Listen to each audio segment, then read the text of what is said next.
L'horreur du placard.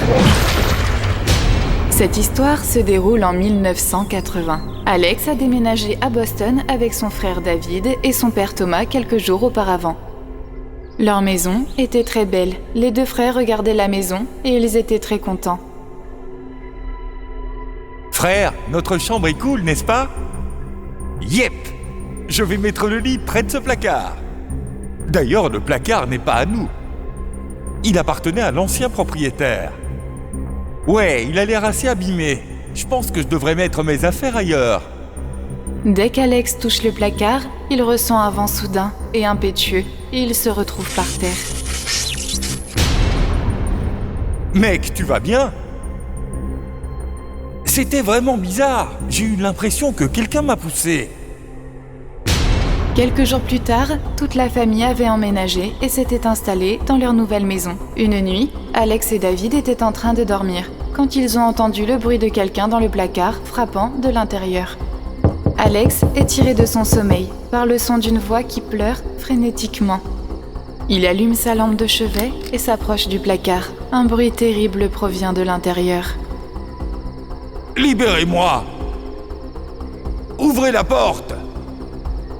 Alex prend peur et tire David de son sommeil. Qu'y a-t-il? David, c'est le placard. Quelqu'un à l'intérieur implore qu'on lui ouvre la porte. Que racontes-tu, Alex? Tu as dû faire un mauvais rêve. Non, je te le dis, c'est vraiment arrivé.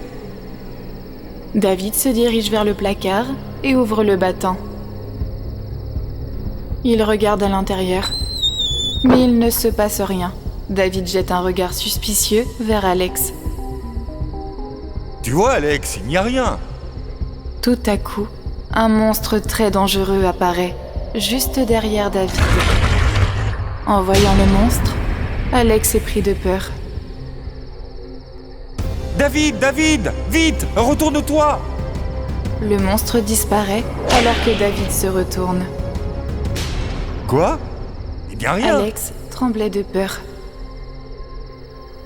Je vais dormir et je te conseille d'aller te coucher aussi, mon frère. Crois-moi, j'ai vu quelqu'un dans le placard. Nous ne pouvons pas rester dans cette pièce. Écoute-moi, David. Le lendemain soir, David essaye de parler avec son père. Papa, je peux aller dormir chez Harry? D'accord. Cette nuit-là, Alex dort seul dans la chambre. Il n'a pas sommeil. Il tremble sous les couvertures. Jusqu'à ce qu'il finisse par s'endormir, et quand il s'endort dans un profond sommeil. Mais il se réveille en entendant la porte de son placard s'ouvrir lentement. Il jette un coup d'œil hors de la couverture, et il a très peur. Le même monstre apparaît près de son visage. Alex crie, et il essaye de s'enfuir de la pièce. Mais la porte de la chambre ne s'ouvre pas. Laissez-moi partir, s'il vous plaît. J'ai attendu des années pour ça. Comment puis-je te laisser partir? Comment? Alex essaie de se retourner, mais le monstre se déplace devant lui, peu importe où il court. Le monstre mord Alex dans le cou. Et des gouttes de sang coulent sur le sol. Le lendemain, David rentre à la maison et aperçoit Thomas bouleversé. Papa, que s'est-il passé? Je ne sais pas où est passé Alex. Il a disparu depuis ce matin. Ne t'inquiète pas, papa, je vais demander à ses amis. David demande à tous ses amis, mais personne n'est au courant. David s'assit sur son lit et se demande où est parti Alex. Ensuite, il voit du sang sous la porte du placard. Quand il ouvre le placard, le cadavre d'Alex lui tombe dessus. Mon frère! Papa! Alex est là! David et Thomas sont tous deux choqués par la mort d'Alex. Qui a bien pu faire ça, mon fils? Papa, tu te souviens de ce que le propriétaire a dit? Je pense que nous devons aller parler à Monsieur George. Je suis vraiment désolé pour Alex. Georges, sais-tu quelque chose sur ce placard? Georges était un peu nerveux. Cela date de l'époque de mon grand-père. Quand j'avais 20 ans, on dit qu'il y avait la crainte d'un tueur en série nommé Revin. Je me souviens qu'il est venu chez nous pour échapper à la police. Il s'est caché dans ce même placard. Et quand mon grand-père l'a découvert, il a fermé la porte du placard pour capturer le tueur.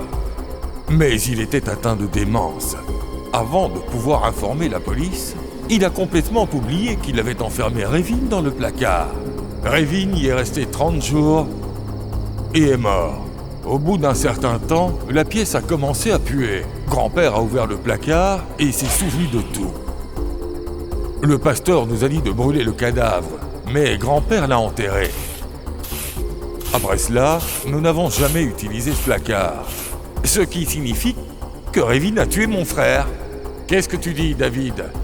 David raconte à Thomas et Georges les incidents vécus par Alex et lui. Grand-père a enterré le corps dans le jardin derrière la maison. Peut-être que si nous brûlons son squelette, son âme trouvera la paix. Le meurtrier de mon frère doit être puni. Georges et Thomas commencent à creuser dans le jardin. David monte dans la chambre pour refermer la porte du placard, au cas où le monstre pourrait sortir à nouveau. Mais quand David entre dans la pièce, la porte se referme derrière lui. Il court à travers la pièce pour fermer la porte du placard, mais il est projeté contre le mur à l'autre bout de la pièce. Il a mal à la tête. Puis le même terrible monstre surgit du placard et lui fait face. Des yeux rouges épouvantables, un corps géant ensanglanté, le cri de David sort. Dehors, Thomas entendit le cri et courut à l'intérieur. Le monstre attrape David à la gorge et le jette à nouveau. Thomas attrape une batte de baseball, casse la porte et entre à l'intérieur. Il frappe le monstre, mais la batte se brise en deux. Puis le monstre plante ses ongles pointus dans l'estomac de Thomas, qui meurt. Dehors, Georges ignore les cris et trouve le squelette de Revin. Papa! Papa! David commence à pleurer. Le monstre s'avance vers lui pour le tuer. Mais au moment où il s'approche de David, le monstre s'enflamme.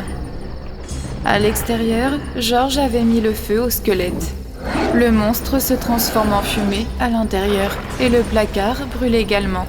Je sais que tu as beaucoup perdu, David. À partir d'aujourd'hui, tu es mon fils. Viens avec moi. David s'en va avec Georges, mais ne parvient jamais à sortir de cette tragédie. Fin